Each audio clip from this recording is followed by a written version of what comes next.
So bear with me. Asphalt 101 is, 1 second. Stephen, is there a way we can mute microphones? I'm on it now. Yep. Perfect, thank you.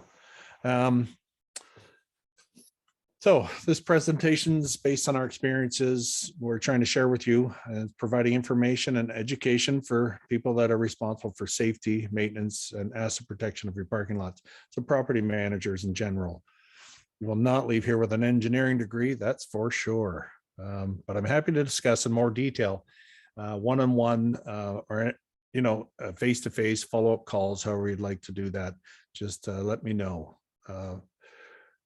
So we'll follow up with an email when the meeting is over, probably tomorrow morning, and we will attach the presentation. This is being recorded, so we will attach a recording of this, and let me know if you need the slideshow or any other information. We'll see what we can do to accommodate. Okay, so we're going to get going here. So the overview of the presentation, some things you're going to learn. It's going to be, you're going to walk away with more knowledge about asphalt and parking lots, the ability to discuss and understand several repair options with contractors. So, you might not know everything, but you will end up with, you'll be able to speak to somebody about some of your asphalt issues, which doesn't hurt going into a meeting with contractors or people you're not familiar with.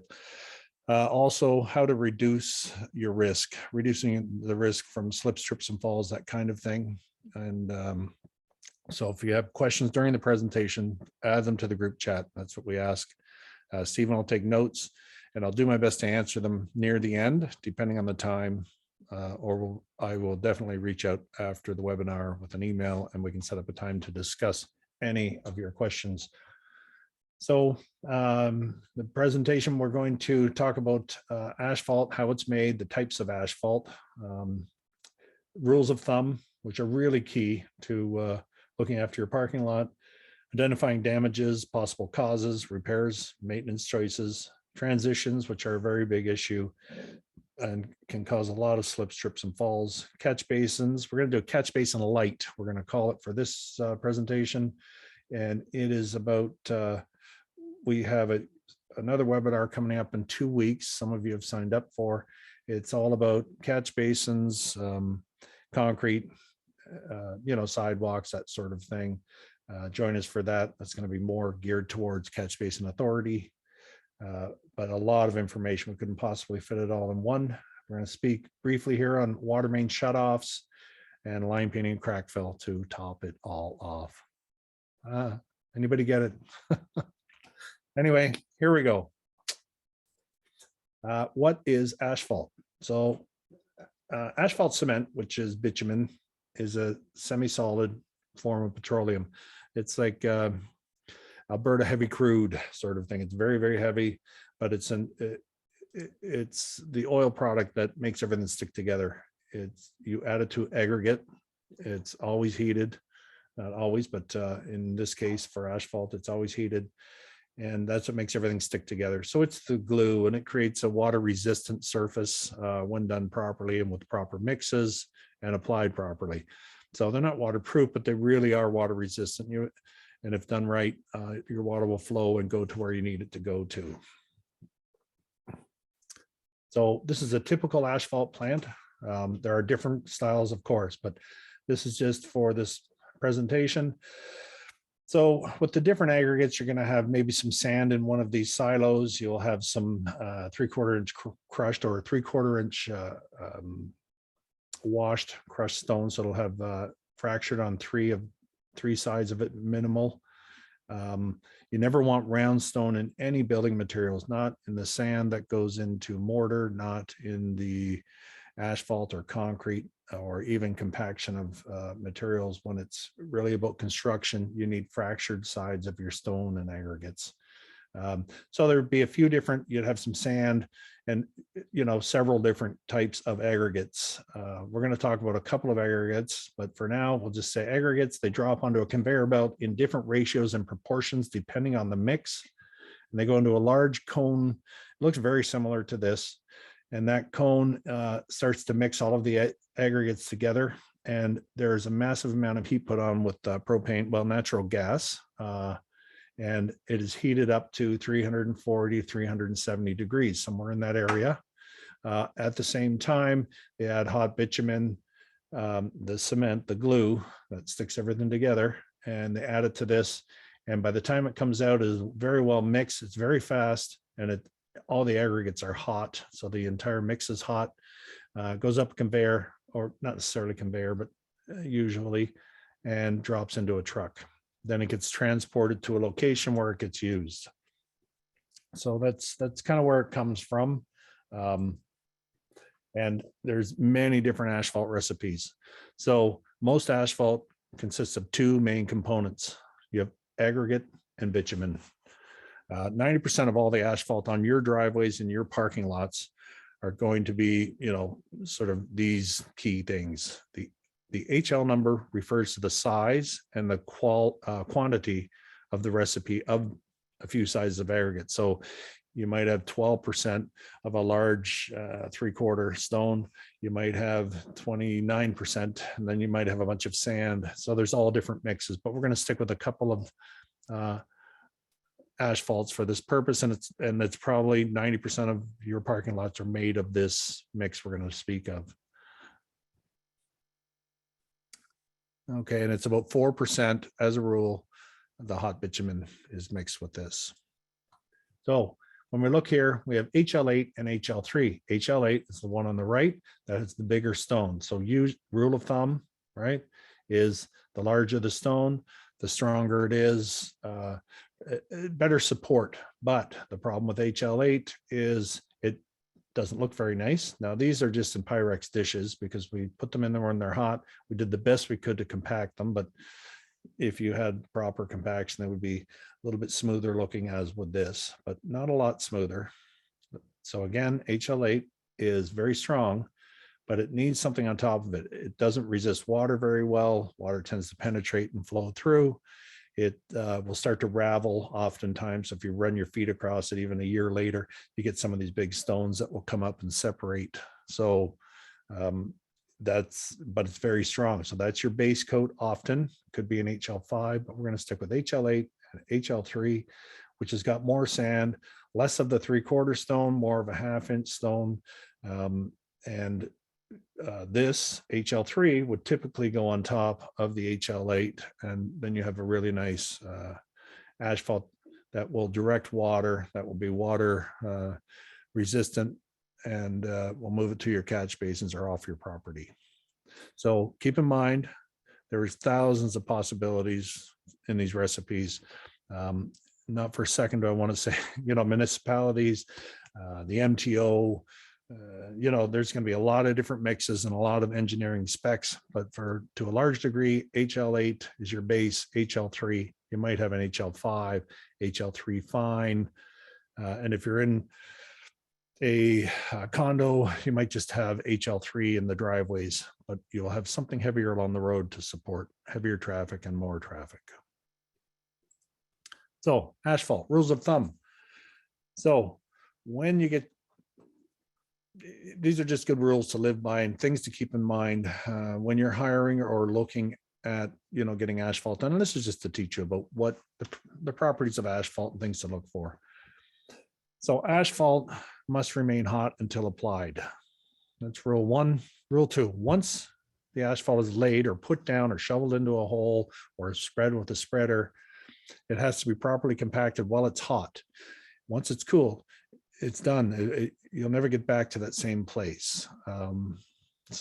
And three, asphalt must be allowed to cool. The times vary, depends on the thickness of the asphalt going down, the weather outside, the temperature of the ground, a lot of different things. Wind even can affect it quite a bit.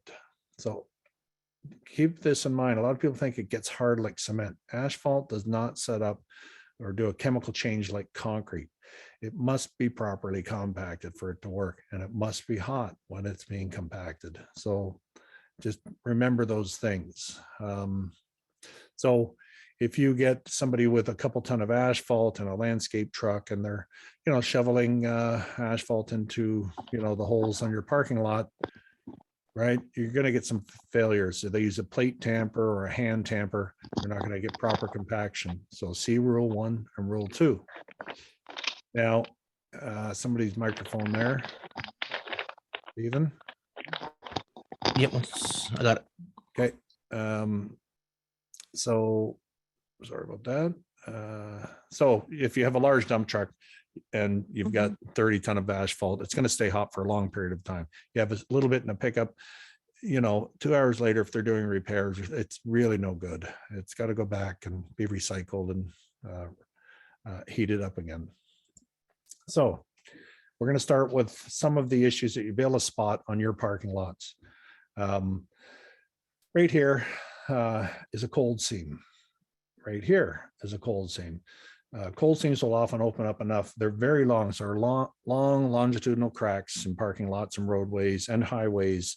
That is kind of it's one of the problems with asphalt. Oftentimes there'll be along a white line or the side of the road. There's another one there. It's during the application process when they run a spreader down the road or when they apply the asphalt. So one side of this asphalt was done, say, 4 hours ago. So this is cooled down. You come in, you apply your second swath of asphalt, and this seam, because this has started to cool or is cold, this asphalt will not connect to that. It's a cold seam. So that's why they appear, and you'll get them a lot. Again, right, asphalt that was applied previously, beautiful spread going down here, about 8 to 14 feet wide. Usually the width of what you're going to see on a road, about 14 feet, like of a lane of traffic, up 12 feet to 14 feet. And this seam here, it can be perfectly rolled and everything, but because that's cold, this is hot, that's always going to be an issue.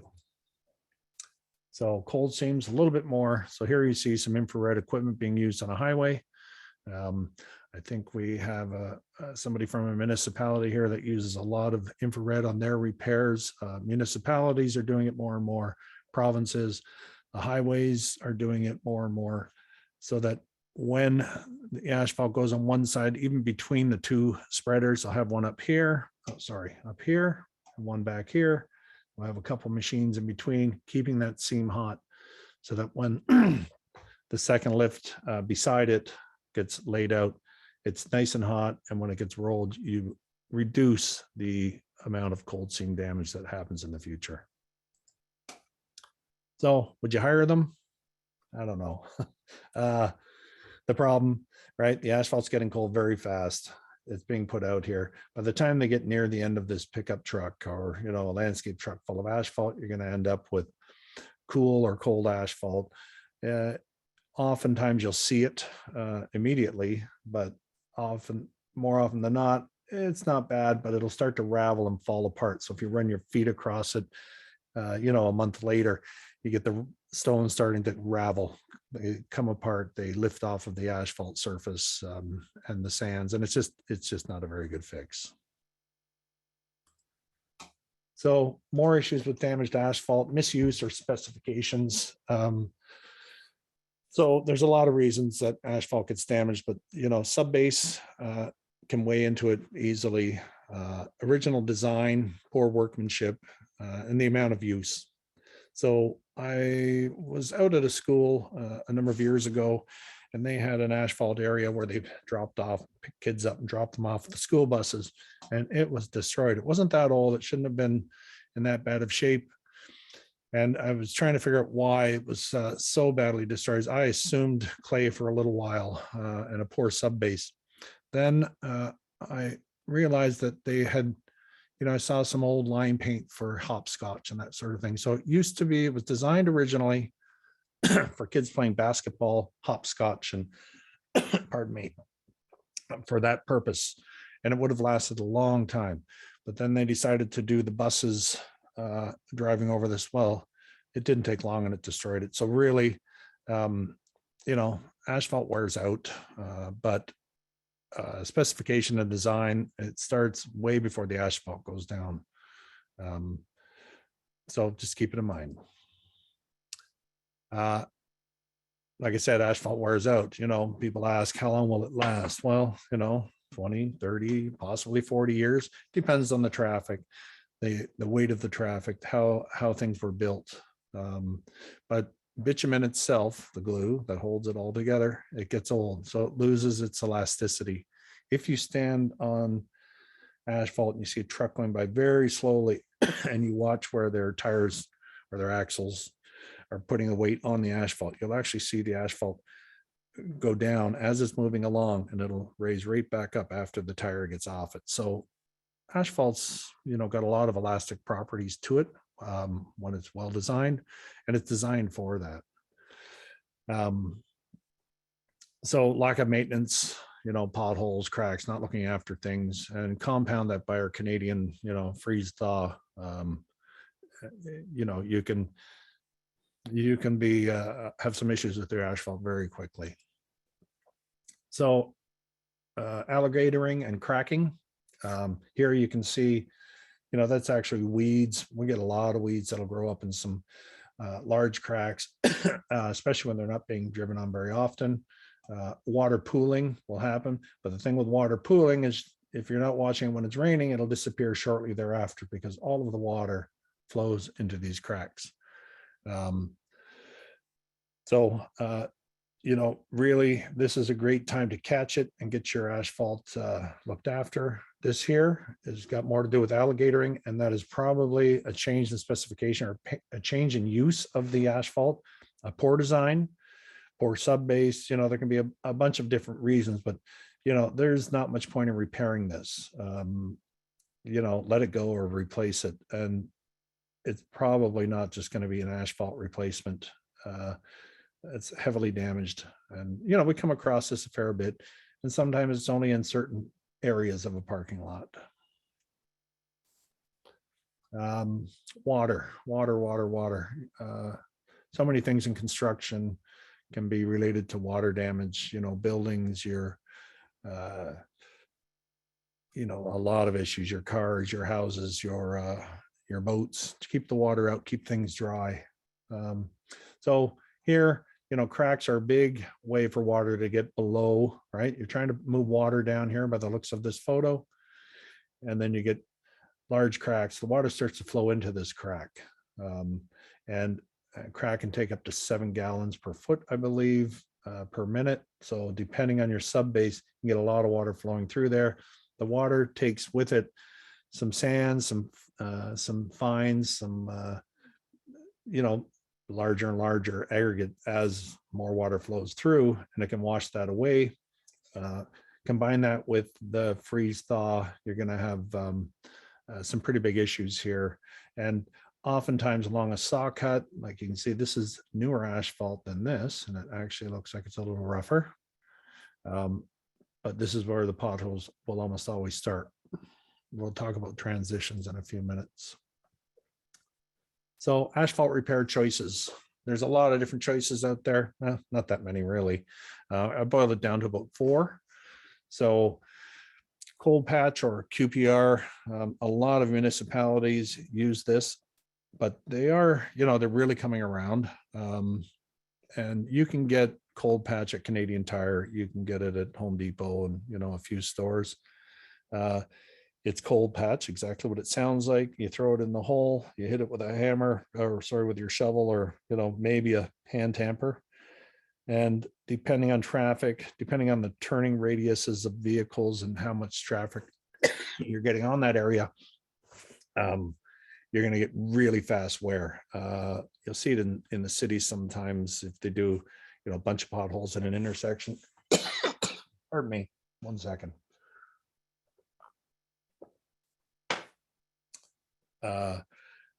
They put it in the hole. By the next day, they have to come back and do some more. It's totally blown out of the hole. It works fine in some situations, something that's not got much traffic or, way out in your parking lot. It might last for a year or 2, but it is very temporary. It needs to be repaired again and again. And it costs more in the long run. Think about just going and buying the bags, the time it takes, even if it's an inside maintenance person. it's not a very good fix. Oops. Okay, so hot mix, throw and go. So there's different types, different ways to apply hot mix, but sometimes more and more you're going to see people, even cities, throwing hot mix into the potholes, into areas just to see if they can buy a little bit of time. It's semi, temporary, semi-permanent, but it's the area around where they throw the asphalt in that can be a large issue too, because there's nothing to seal that water from penetrating around where the new asphalt is and where the old asphalt is or was. You end up with more water penetration and just more potholes growing, and they sort of seem to be contagious. It does solve urgent problems and trip hazards. It's semi-permanent. Its seasonal availability is short of the city of Toronto and the city of Ottawa in Ontario. I don't think there's any other asphalt plants open all winter. So you're limited to some season there. And compaction is also an issue often. If you're throwing asphalt in the hole, they hit it with a hammer, drive over it, or a small hand tamper.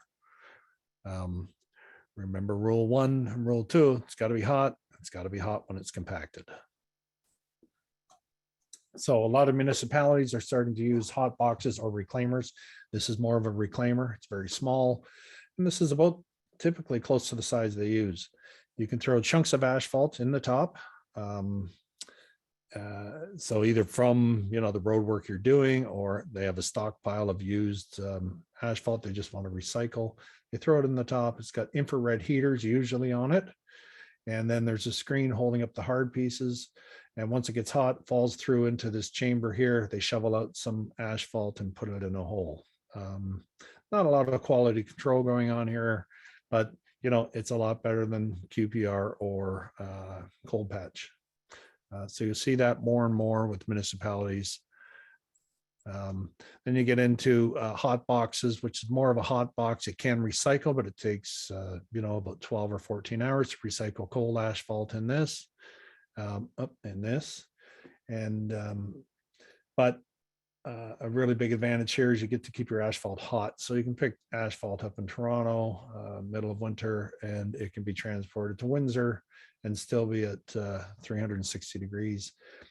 Also, back to the pickup scenario or the landscape truck, this would be the size of a landscape truck. You can work all day long. You can even keep it till the next day and work the next day, and you still have hot asphalt, as opposed to it getting cold. The less you have in the truck, the longer the day goes on, the colder the temperature. And of course, that's the best one right there. Couldn't resist. So, all right, a few more repair choices. So saw cut and replace. This, you'll see utility cuts like this often. Cities, parking lots, they need to run some electrical or plumbing, or there's an issue. Now there's larger saw cut areas that, it's a good fix. They really, it's a pretty good fix. It would be, there's not a lot of other choices short of, just repaving your entire parking lot. So it works well for, medium to large areas. A little bit of a problem on the smaller areas. If you do a whole bunch of saw cut and removes, what you will end up with here is a seam. And that seam between the old and the new is where you'll start to see potholes form. First, it'll be cracked. The crack will open up more and more. This has colas on it, which is like bitumen, but it's a cold applied product, and it's asphalt glue. It'll glue the old to the new to a degree. The problem is it will fail, and you will get some water penetration washing out these fines and dirt, and then the next thing you know, you have the beginnings of potholes and trip hazards. So if you're doing large areas, it's great. If you're doing a bunch of small areas, you end up with with quite a few issues a year or two down the road. I can't guarantee that, but it's been my experience. So it is pretty cost effective, and it's a good fix. So here's more, right? Saw cut and replace. In just bigger areas, this would be a Tim Horton. So that would have a couple of lifts, an HL5 or an HL8 and on top would be that HL3. Okay, it is a nice permanent repair. And just remember when you're doing these, some people think, oh, we fixed all the damaged areas. Well, you probably haven't. There's probably issues in different places. So you still, need to do some maintenance on other parts of your parking lot. Just things to keep in mind. It rarely solves all your issues. So we have asphalt repair choices again. I'm just checking my time. So seamless asphalt repairs is a permanent repair. There's no water penetration, no seams, so the water can't get in or around of the repair of the asphalt. It melds together the old and the new by heating up the existing asphalt in place and then adding hot asphalt. So your seam is no longer cold. You have a hot seam. Cost effective, fix it once, limited disruption to pedestrian and vehicles, quick to get into position, get a repair done, and you're driving on it in 45 minutes. And in our case, we offer a great warranty, the best in the industry that I know of. I'm a little biased to seamless asphalt repairs, as many of you know, but a little bit more on this. So the asphalt's hot, you're heating the area that you're putting any additional asphalt, rake and lute it, and compact it with proper vibratory compactors. Nice long repair. We'll touch on repaving. It's the way to go. You got the money, it's the way to go. There's no way about it. If you want a beautiful lot, low maintenance, and it's a great way to go. And every parking lot at some point needs it. Pardon me. It's like a new car versus a used vehicle. Looks good, low maintenance, and at least for a few years. The big disadvantage to repaving is obviously the cost. It's very disruptive to vehicle traffic and pedestrian traffic, your businesses or your tenants. And weather can heavily affect a full repave. Once it starts, if you get rain, there's an issue. And I've seen asphalt go down in rain and all sorts of situations and saturating sub bases, and it'll still pave because it's hard to stop that machine once you get crews and trucks and equipment rolling to a location. So, just things you need to look for is, watch who you hire. I'm going to talk a little bit more about that, but and be careful of partial replacements or that kind of thing. Repaving questions to ask: is it proper design? I would hire a consultant because it's not just the asphalt that you need to look at. You need to look at the grading, the low spots, the sub base. Do you have clay? Where is it really badly alligatored? All those things. The consultant should be brought in before you even really look at removing any asphalt or hiring a company. Let them, at least consult with you on who to hire. And they'll be able to identify a lot of your soft spots and low spots and poor grading. Contrary to popular belief, asphalt doesn't fix the grading of your parking lot. It can make up a little bit of a difference, but if you have just a low spot, the spreaders will just add the same amount of asphalt, and once they compact it, that low spot will return. So be careful of that. Top coats, I don't know too many people that are doing it anymore. There's too much reflective cracking. So you've probably seen it. They come in, they mill off a couple of inches of asphalt. You still see asphalt that's on the roads. And then on top of it, they will put brand new virgin asphalt. The problem being is you'll get reflective cracking. So if the sub base is really beat up or alligatored a lot, what will happen is that will reflect through the asphalt surface, and you'll have spent about 70% of the cost of full replacement, and you'll end up with a far inferior product, in my opinion. Now that's debatable for sure. When you see it done on the roads, municipalities and MTO, on the highways, that's a whole different ball game. And oftentimes you're going to get a whole different result because the number of engineers on these projects and specifications and, they're going to cut out the really crappy areas of even the sub base. They're going to redo some of the aggregates if they need redoing with compaction testing. So careful if you're ever considering doing a top lift. So it's just another lift on top of asphalt. So beware and be cautious. Everybody knows this, I think, but it's worth noting, if one quote is significantly lower than another, make sure your contractors are doing the same work. I've been on jobs and lost some jobs, and you go, yeah, oh, it's the price. And I said, if you don't mind me asking, right? Well, there's been quite a few jobs where we lost some price, and we know that we couldn't buy the materials, and neither can they, to do the same work. So, apples to apples. Do your homework, do a little bit of homework, or hire someone, or talk to someone. I'm happy to give an honest opinion of work we don't even do, and give me a call. Seal coating, cosmetic repairs, in my opinion. We used to do seal coating. You can get some pretty decent stuff, but it really is a bit of a maintenance issue. So every couple of years, you got to redo it. It's like line painting or painting your concrete curbs. No matter how good of a job you do, a few years later, that's going to start to peel off because it's the nature of the material.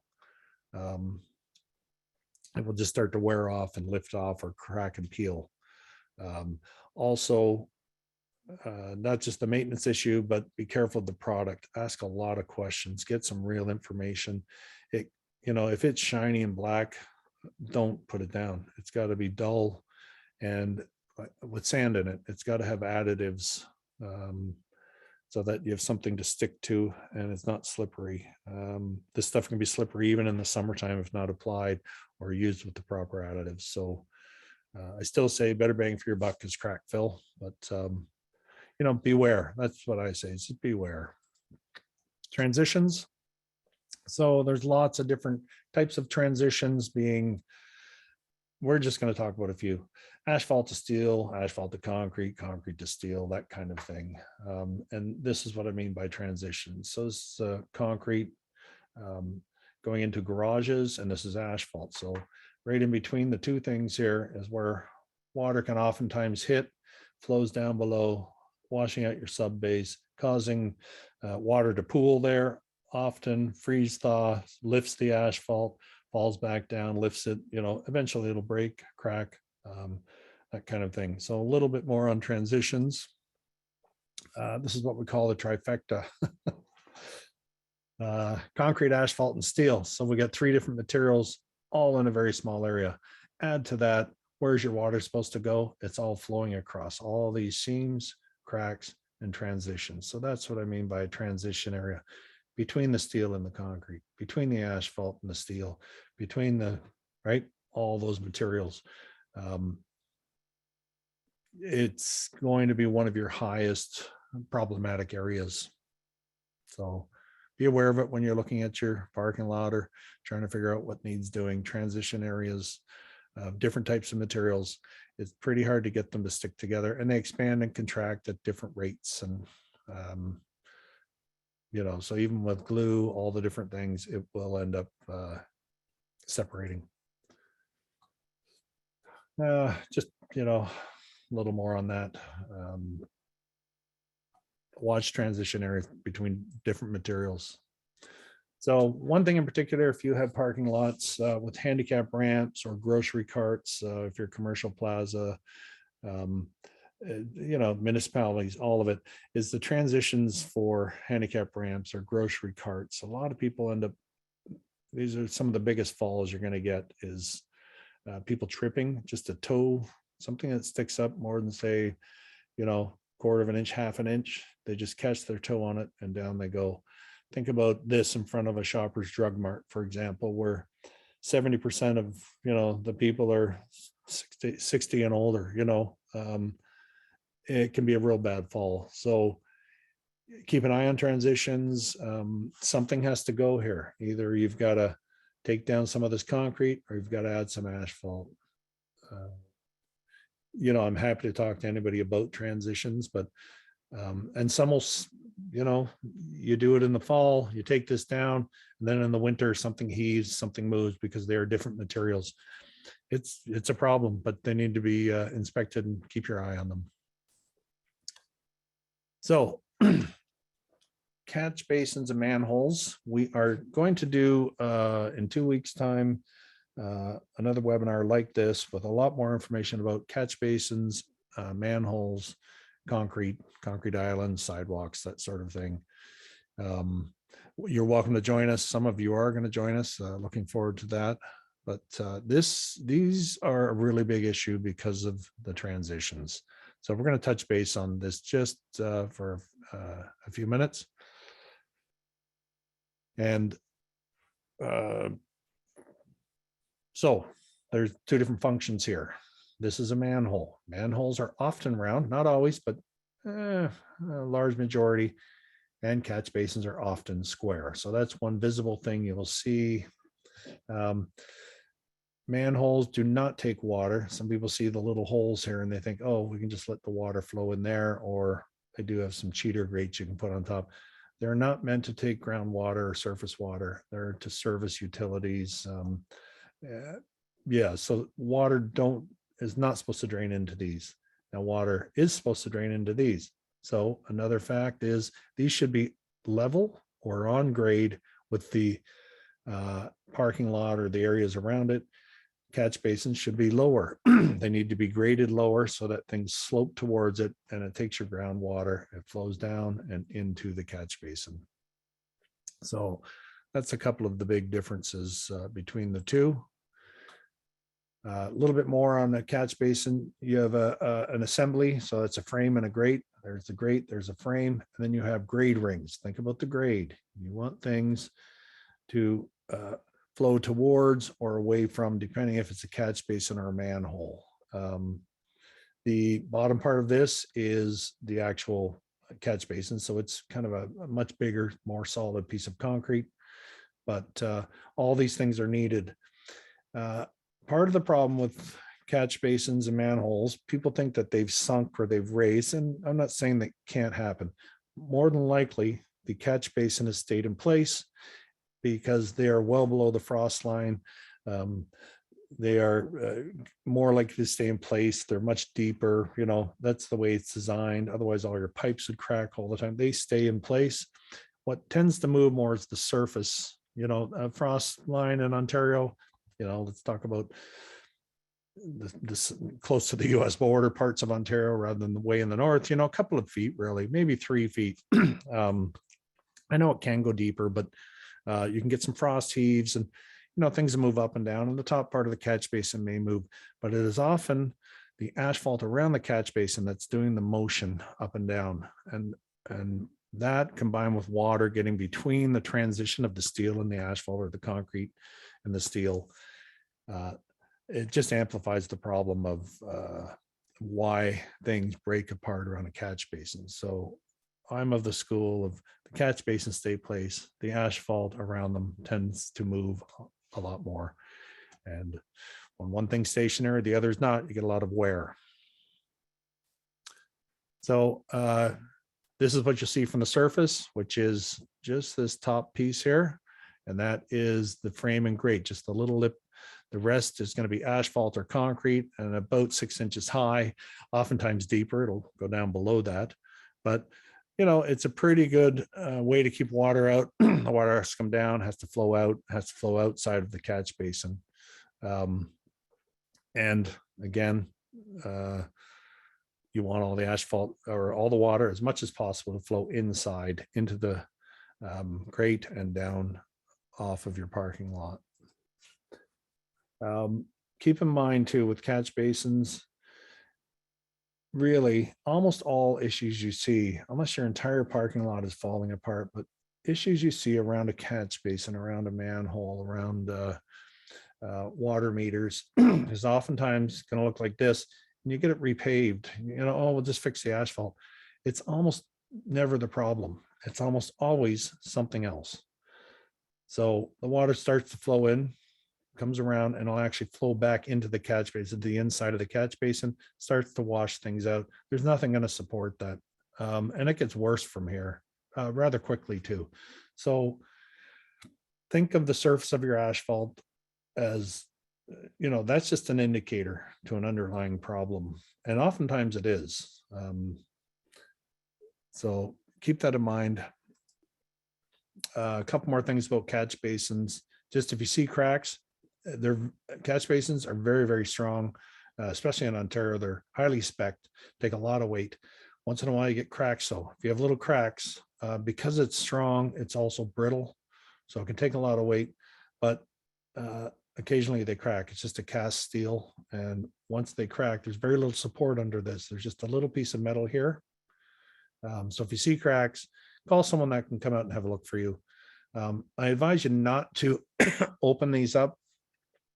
They have 2 pins often, and we've lost a few. We're pretty close to losing the lids inside of a catch basin when opening, because they're about 200 pounds, just the frame, and another 200 for the grate. So if you open it and the pins aren't there, you really can cause a lot of trouble. Here's a little trick. If you're walking your parking lot with a somebody who's inspecting with you, or you just want to know what's going on, this here, nice and easy to spot. You can spot this from 150 feet away. And the asphalt's it's pretty good right around here. This starts about 6-8 inches away. It starts as a dip. You don't see it as too big of an issue. You see some sand start to collect, and it's on one side, maybe on 2, but oftentimes just on 1. That is 98% of the time, it's going to be something having to do with a pipe going in or out of your catch basin. It's not the pipe itself. It can be, but it's usually between the pipe and the catch basin itself. The material, the aggregates that are outside the catch basin start to get hit by water, and they actually fall into the catch basin, or it washes away, fines and silts. The gravel starts to collapse down here on the outside of the basin. Before you know it, you get a little dip, right? So 95, 98% of the time, if you see this, it's got to do with the pipe. So if you want to impress whoever you're walking your parking lot with, point it out from 150 feet away and say, oh, that looks like a pipe annulus problem. And if I'm wrong, I'll buy you lunch. But then you need to open it, have a look. That needs to be addressed. So again, you're looking at your asphalt, right? You're looking at problems with your asphalt. That's not the asphalt. Clearly, that's the indicator. But the problem is the pipe. The problem is the grade rings. The problem is almost always something else. Water main shutoffs, just a real quick note. This is your typical water main shutoff. What it does is can shut water off to your building, to your condo, to your plaza, your mall, your high rises, whatever the case may be. They have a long stem. The water, I'm going to say the valve box, which is quite a ways down, is about 8 feet down. It can be varying depths, but it's quite deep, because sometimes frost will get pounded down, and next thing you know, you have a frozen line. So make sure they're even with the asphalt. It can be just below, but too much and it's an ankle biter. And if it's too high, it's a snowplow. It's just waiting for a snowplow. I used to do property management, and I've picked so many of these up from, the grass or whatever. And go, yeah, what's that? Well, that's got damage now. And if you replace the top stem, it's the top 3 or 4 feet. It is labor intensive. It's fairly expensive, but it's not nearly as expensive as replacing down to and including the valve box. So, these can be adjusted. They can be repaired sometimes, but usually just replaced. But it's better than the alternative, which is getting some eventual damage to your valve stem. And make sure that nobody ever paves over top or puts brick over top. They have to be accessible by the city, in case you need to shut your water off. So crack fill, dollar for dollar, pound for pound. I think it's one of the best investments you can make on asphalt. Keep the water out. Really just keep the water out. $1 a foot, a little more now, likely, depending on who you're dealing with. But there's a couple big considerations with crack fill. Ask about the product, ask what they use, do a little research, phone me, try and get some information. And I'm happy to give just information. I don't need to be even quoting on stuff. Just I'm happy to answer questions or do the best I can. But quality of product is key. 3-5 years later, that crack fill should still be soft rubber and pliable like. Cheaper products, they'll get hard. This needs to be heated to 350 degrees, so they come in solid blocks and they just throw them in a kettle, heat them up, and apply this. The other key thing here is make sure they're routed, so they come with a machine. They sort of mill out little strips of asphalt and or hot air lance, which shears off any smooth surfaces, blows out any weeds and sand, and allows for the product to adhere to a nice clean asphalt surface on either side of the crack. Do that, it's great. So we don't do all cracks, and if someone's trying to sell you on all cracks, be careful, because really it's the width of a pencil up to 1.5 inches. When they get to be very small cracks, it's not going to do any good at that point. You don't get enough product in the hole. Oftentimes that crack is just on the surface. You're kind of wasting your money. So, that's one place where you can get a lot of different quotes on crack fill. Ask them how many feet they're going to do, and, hold them to it. So again, do a little bit of homework there, and I'm happy to talk to anyone about it.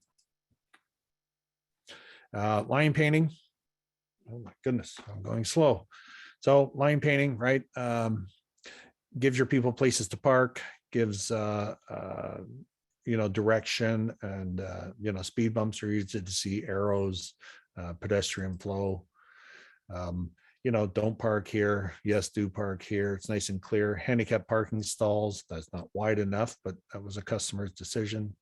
Crosswalks, stop bars, all really key. And of course, the line painting should keep things clear, right? And give everyone clear direction. So, get it done right. Always good. Tips for your customers or tenants is April to November for asphalt. Crack fill is May through October. And line paint is May through October. Pretty weather dependent. Line paint, 10 degrees and rising is what you need in order to apply line paint. So, estimates, watch pricing. If one's dramatically lower or higher, ask questions, make sure you're comparing the same thing. Ask about warranties, ask about backup, and ask about references.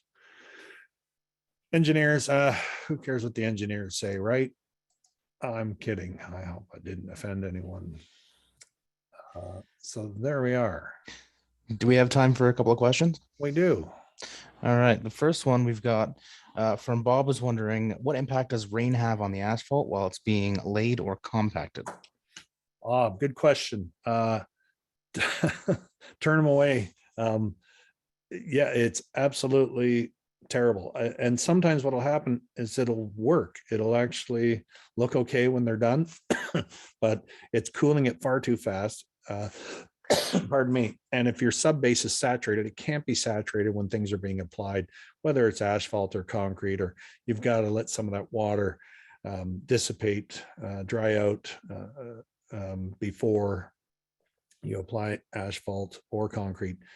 And yeah, so really avoid it. Just say no, you can't do it. I've seen it happen. I've seen it done, and it'll actually hold up for a year or two, or, but go revisit, or if God forbid it's your parking lot, I don't know. Depending on the amount of rain, you get a little drizzle and they're laying with a spreader and doing it, you could be okay. It's really hard to stop the mobilization of crews though, and you're going to have a fight, but say, no way. Well, you sign off that it's raining and you say that, I'm not going to have any issues, right? You extend this warranty or take it back. That'd be my advice. We've also got another one from Bob, who's wondering, when should ramps to underground garages be concrete versus asphalt? When should a ramp for, sorry, Stephen? Ramps to underground garages, when should they be concrete versus asphalt? Good question. We're going to make note of that. We've done both. Ramps to underground parking lots are typically heated so that in the winter you don't end up getting partway down this ramp and sliding into someone else. I've seen them done both ways. I've done them both ways. I can't say as I know. The concrete will last longer.